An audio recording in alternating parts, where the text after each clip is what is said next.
Hello everyone, my name is Nadam Bohli. I'm a student and a master in physical preparation. Today I'm gonna present you an article written by Shaya Vermal talking about the effects of plyometric training in vertical jump high in high school basketball players.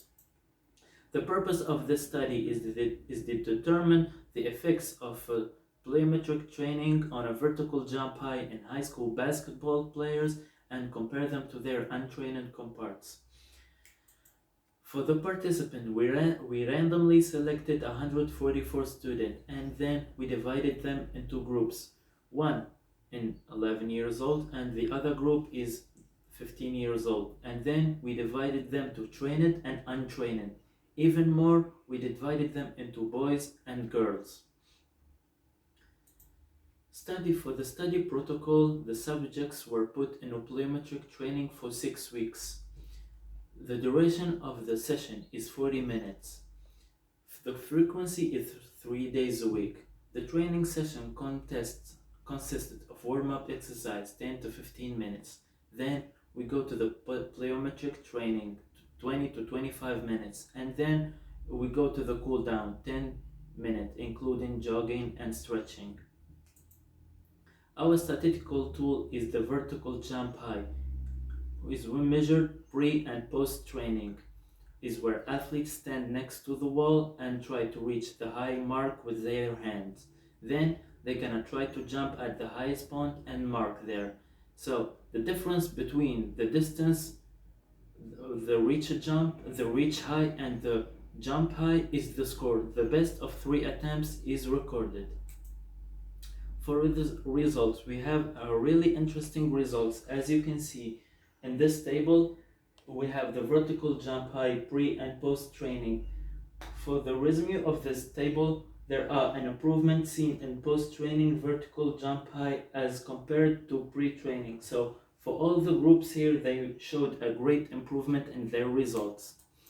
Our second table is talking about the comparison of the effect of plyometric training on a vertical jump high for trained and untrained student. As you can see here, also there is improvement. There is improvement in vertical jump high was significantly greater for the untrained boys rather than trained boys. As you can see the values here.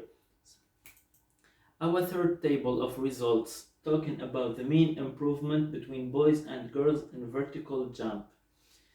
For the resume, the improvement in jump high is significant in boys compared to girls. So the boys showed really good improvement than girls in untrained groups rather than trained groups. Our fourth table talking about the mean difference in vertical jump high between pre-pubertal and pubertal ages.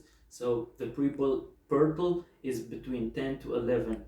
So as you can see, the p-value is really significant in pre-pubertal and pubertal groups in vertical jump. There was no significant difference.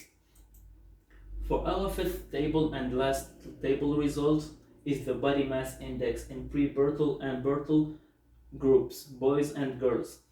In here, we have a significant negative correlation seen in the untrained boys and girls, but in both ages groups. Suggestion is that the BMI increases in vertical jump high. For our discussion, the vertical jump measurement are usually primarily in athletes to measure the performance in the common sports, which are track field, basketball, volleyball, football, etc.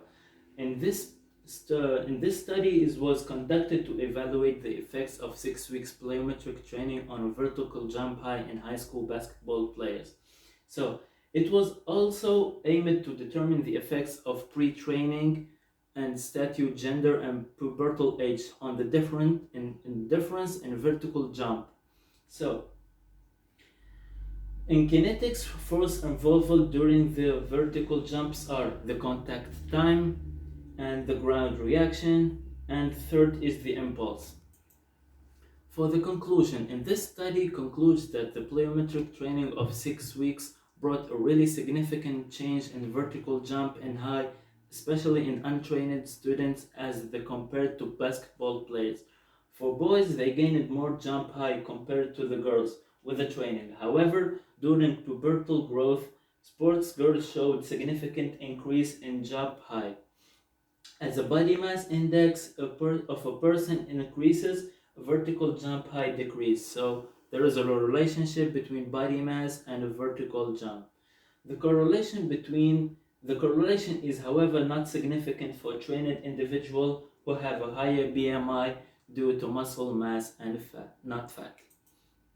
The keywords in this article are basketball, vertical height, plyometric training, and body mass index. Thank you for your attention.